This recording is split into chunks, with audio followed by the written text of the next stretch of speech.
Welcome, ladies and gents. Chris Andre here. You can find me at BetBoxing on Twitter for boxing-related tweets, or you can subscribe to the channel and click that notifications button and get a new notification whenever a new video is uploaded. I've just uploaded another video, Anthony Joshua and Tyson Fury, the venue issues.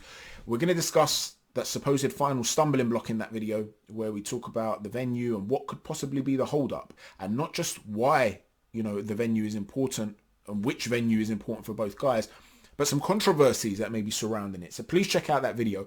At the start of that video, I also mentioned the fact that I've been contacted by a professional fighter, Dashin Jack Hughes, who said he's a fan of the channel and that if I ever wanted to interview him, he'd be more than happy to come onto the show. I don't really do interviews like I explained. I've never really done them before. Not that I'm against it. I've just never done it before. And there are many channels that are well equipped to do that. So instead, what I thought I would do, which Jack seemed to like the idea of too, is a technical breakdown sort of discussion with Jack, whereby I'm going to send him the questions that you guys send forward regarding technical issues that you might have questions about. And we will talk about that, and we'll essentially enable you guys to pose those questions to him, and he can offer you his perspective as a professional fighter. So I will also be doing a little bit of that in this particular video, because Mo messaged me at Independent786 to say, Chris, if you're giving up so many inches as Glowacki was against Okolie, how do you go about closing the range? So I'm going to answer that question here, and maybe Jack will want to cover that too. Another question that I've been given to go to Jack when he's on the show, maybe in 2 or 3 weeks from now, is about peaking. The question is, what's the best way of peaking? How do you judge when you're peaking, rather, so that you're at your best on fight night? How do you time it? So any other sort of questions you guys have that may be technical, that you want to know how a professional fighter is going to approach it, let me know, and I'll pose that question to Jack Hughes. Now let's talk about Okolie and Glowacki. So first and foremost, there are multiple things that clearly, the pre-fight analysis, which please check out, I'll put it in the description box of this video, was very, very accurate with. You saw, I explained towards the end of the video, Okolie would likely come out leaning back, fluid jab. You saw that hand low, popping that jab, and Glowacki would come out with that lean back we spoke about. We saw that too. And we spoke about the fact that Glowacki could have a real problem with trying to close the range, because he leaps into shots, he struggles with that wide stance to come into range, and we saw that. We saw him struggle to get into range. I also explained that when he does get inside, Okolie has a terrific inside game. Great upper body strength. Not just great upper body strength, but he's got an ability to destroy an opponent on the inside. But when he's not being destructive on the inside, which he wasn't in that particular fight, he's always defensively responsible so that you can't land on him. So where Glowacki likes to be in to cause chaos, that was going to be the key battle. When they're on the inside, what happens? If he could get inside consistently, that would be a key battle. He wasn't able to cause any chaos. And I mentioned on Twitter that, to me, to quote and alter a Mick Hennessy phrase, there were shades, not of Ali, but there were shades of Vladimir Klitschko in there. He got behind the jab. He was very patient. He tied up Glowacki very effectively whenever he came inside. And Barry Jones, the esteemed Barry Jones, the fantastic analyst, former world champion, of course, he liked it. He said, spot on, Chris. That was really nice, flattering to see someone of that level of knowledge agree. So there were definitely elements of Klitschko there, I felt. Now, one of the things I spoke about in the preview, and not just a preview, okay, it's been a number of years now since his 9th fight, even before that, but since his 9th fight back in 2018, 3 years ago now, I was talking about Okolie being a one to watch. And I was saying that the only guys at the time that would have exposed him, so to speak, would have been Gassiev and Usyk. I was talking about that level of guy in his 9th fight. So I was explaining to people, look, essentially this guy's the real deal. And he's gone on to become a world champ now. And, there's always, I always have a wonderful feeling when I talk about guys that are relatively unknown. Of course, Okolie's not unknown because of his amateur pedigree. But generally speaking, when I speak about sort of a prospect and he then goes on to become something, I always get like a little buzz. Like, I love the fact that I was able to spot that, so to speak. If I was a promoter, say, looking for talents to build up, I would have picked up certain fighters that were unknown. Kovalev, when he was unknown, he hadn't come out of Russia yet. He was the underdog to beat Cleverly. I'm speaking about him. Chris Algieri, Maris Briedis. I spoke about many years ago. And, you know, now we're talking about Okolie versus Briadis. Feels like, I don't know, like a couple of my kids having a fight. No, but in all seriousness, it's a nice feeling. And I'm glad that this guy with a really nice story, stepping straight out of McDonald's, you know, decided he wanted to achieve his dreams after seeing Anthony Joshua do what he did at the London Olympics. It's an incredible story. It really is, you know. And yeah, let's talk more about how he did it. One of the things that Shane McGuigan mentioned in an interview with Boxing Social is that they purposely moved to Glowacki's right, which is not what you typically want to do against the southpaw. And I wouldn't have taken that approach, to be honest with you. I would have been a lot more along the lines of moving to the left and being in and out, which is what I spoke about. However, he did say the reason they decided to go for that is because they noticed that Glowacki's back leg would swing back when he looks to reset. That I did mention in the preview video. For me, I would have tried to capitalize that with in and out distance control. Regardless of how they did it, they noticed it, which shows that they did their homework. They found the limitation in Glowacki and how he resets after he fails to close that range. Additionally to that, you also, I spoke personally about how with that, I thought that a key shot for Okolie would be a step back and then a counter right hand as he tries to launch himself in. Well, one of the things that I think they were aware of that too, one of the reasons I think they were aware of that too is because when the knockout came, post-fight, when they interviewed Okolie, they said, can you talk us through the knockout? And before it came up on the screen for him to see it, he goes, what was it, a step back counter right hand? And then he went, oh, no. And he realized that he's the one that led off to knock him out. He landed a 1-2. But the fact that he thought it was that shows that it was in the back of his mind. It shows that it was there. It was something he was thinking about trying to capitalize on. So they clearly did their homework. Fantastic job from Shane McGuigan and from Lawrence Okolie. It was a beautiful performance. He brought the sauce, baby. As he likes to say, he brought that sauce. That is a beautiful, punch-perfect performance. There were a couple of things he's going to look to improve on. There were a couple of moments where he was leaning a little bit over his lead foot.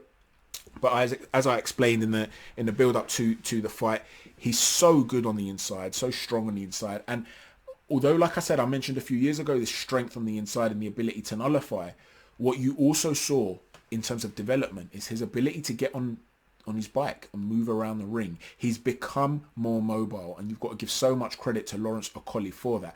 Now, and Shane McGuigan. And his inside game, obviously, for previous trainers, you know, Barry Robinson and stuff like that. You've got to give credit to these guys. Now, what I will say about Lawrence, he's calling out Maris Briadis. It's a brilliant fight. I can envisage ways in which both fighters win it.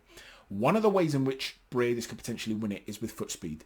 He's so fast of foot, and he's very fast of hands too, that he's capable of changing direction and working his way inside more quickly than a guy like Glowacki. And if you can get inside and get shots off before he's tied up, even if it's 1 or 2 shots and then gets tied up, and he's also physically strong on the inside, Briadis. So if he's not getting bullied on the inside and he's able, like I said, to do what he wants to do before falling in, he could end up having a lot of success against Okolie. By the same token, I can see methods in which that wide wingspan can keep him at range, and then when he comes inside, he's smothered and he's not allowed to work.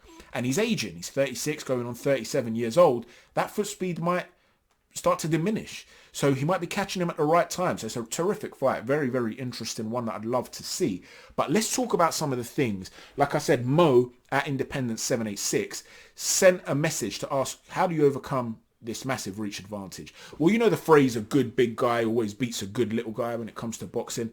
There's a reason that they say that, okay? If you know how to maintain your range and you're a bigger man, it's a major advantage. But like I've said on many occasions in the past, if you cannot maintain the range, being on the inside can often be a disadvantage, particularly if you are unable to tie up a guy. Because what happens is the trajectory of your shots as you try to swing that full rotation, you can't get it off because it's right in your chest. Whereas the other guy can swing for the fences, and it requires a shorter trajectory because he has shorter wingspan, in theory, if he's a smaller man. And he can end up landing big powerful shots on the inside. He's got more of the body to aim at because he's got your entire torso to aim at, and he can work from there. So it's only an advantage, height and reach, if you can maintain that reach. So let's talk about how you go about closing that. There are various ways of doing this. One of them is that obviously you want to bypass that first phase of attack, okay? Now this requires you to have faster feet if possible. But if not, there are other ways of doing this where you can be light on your feet. you can slip shots in the way, say, like a Mike Tyson would do, where he'd look to come side to side and he'd shovel one foot forward and then the other. So he's looking to bypass your straight shots, move more quickly as he comes inside compared to you coming out, moving backwards. So he wants to move forward more quickly than you move backwards, evade your shots, and then get close enough to let go of his big shots. That's one method of doing it. You can slip side to side. You can go up and down, bob and weave like a Joe Frazier. That's one way of doing it, to bypass those shots. Another way of doing it is to do what Glowacki actually likes to do, is to have a wide stance, which we spoke about in the preview, and you lure your guy in if you're leaning back. Guys like Adrian Broner do this. Floyd Mayweather likes to do this. Glowacki likes to do it in a very different way, a more crude, sort of rough and tumble way. But if I've got my lead foot forward, you can't run through that lead foot, okay?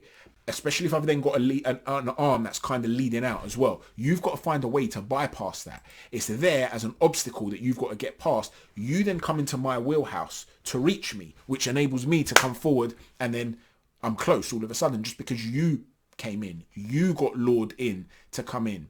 The other method, of course, is feints. Often you combine all these methods, by the way, okay? So I would always advise guys to feint. But when you throw a feint, you're drawing punches. You're pretending to come in, like I showed in the preview video that Glowacki did to Vlasov. You feint as though you're going to come in. He thinks he's seen a pattern, so he tries to time you on your way in. He tries to throw that shot. Like I said before, Okolie would have been looking to time that shot, that step back backhand. You want to get him to take that step back, throw the backhand down the pipe, but he falls short. So with your feints and him not knowing the pattern of when you're coming in, you're either going to get inside without him timing you, or you'll make him fall short, and you'll be able to counter that by making him miss and countering his attempted counter.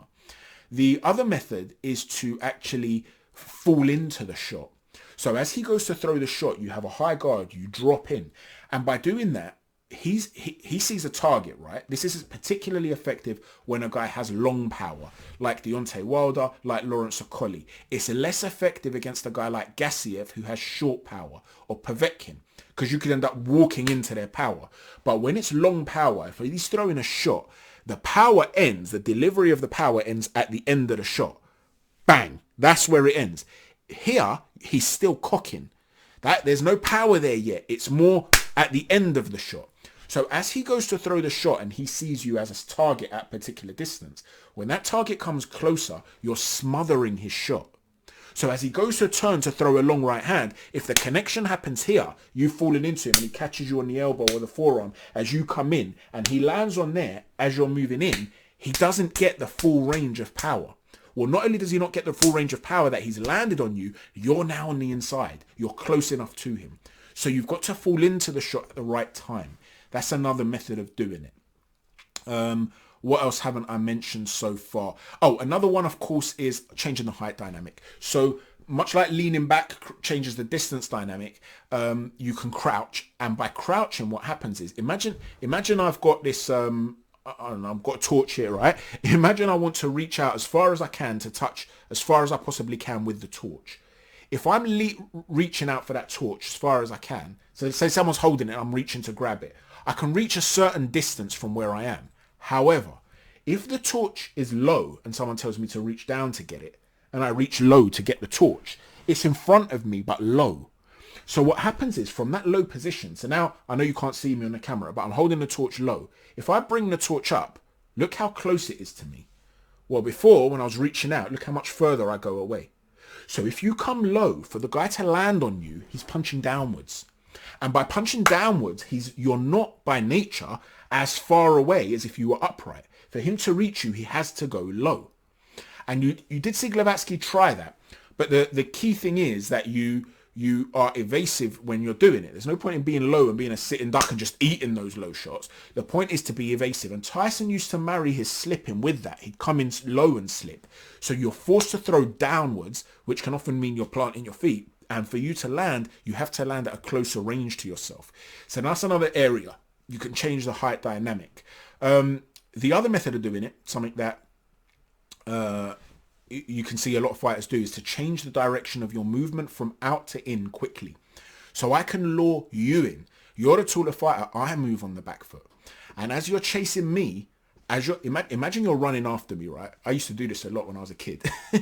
When we were running, we play, you know, like, I don't know what you guys call it nowadays, but it, you know, like you're it or whatever, you know, you tag someone, that's what it's called, right? You tag someone and they're it, and they've got to then run around and they've got to tag someone else. What I would do, being the little dirtbag that I was as a naughty little kid, when I'd be getting chased and someone was close to me, I'd stop and just stick my back leg out and they'd run straight into my leg. So I'd essentially be kicking someone in the stomach, and the only way you could make someone you know, tag them is with your hand. So I'd basically be kicking someone in the stomach. They'd fall over and then I'd run away laughing. And they never tagged me. But the point is, he's chasing me as fast as he can. Me then stopping is like me putting on the brakes, sticking a leg out. They're going to run into something. Well, by the same token, if I'm moving backwards and you're coming into me as a fighter and you're looking to close the range on me and you're moving quickly forward, and then suddenly I change the dynamic, come out of my center line in case you are throwing something, and throw a right hand down the pipe, you can end up walking onto something. So I could lure you into I could set a trap in that way.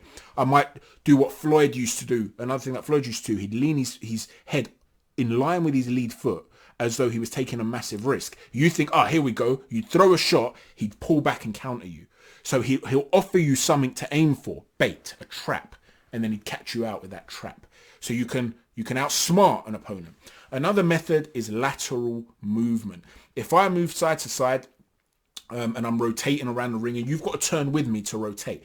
You might be really fast at moving in and out, but not so fast at turning with me. And so if Lomachenko is a master at doing this, Alexander Usyk is a master at doing this, if I can get you turning, you're having to reset every time. If I can move laterally from one side to another more quickly than you can rotate, I can find openings to jump in, whether it's on the outside of your lead shoulder or whether I'm coming on the outside, then I come back in and throw down the pipe. I basically want to line up your face with my shoulder, like I've spoken about in the past, to get that shot off straight quickly. That I can do that by turning around, get you turning with me. I've created a new angle which is faster than you've been able to adapt to, and I throw the shot before you can adapt, and I'll catch you in that manner. Another method is to occupy the opponent by throwing multiple shots. So rather than a single jab, I might throw a double jab. And as I'm throwing that double jab, I'm stepping in with my first lead foot. So I drop my lead foot in as I step forward to throw the jab, and the back foot follows. And if I do that twice, because I'm occupying you, you're either looking to counter that or block it or whatever, you become more stationary. So if I throw a double jab, or indeed any sort of combination, I can close the range. I can do that in a traditional manner, where I'm stepping forward in a more traditional manner, or I can do it by shuffling my feet and bringing one leg forward and the other with it. That's more high risk because you become more squared on, and if you're caught when you're square on, you're going to eat a shot flush.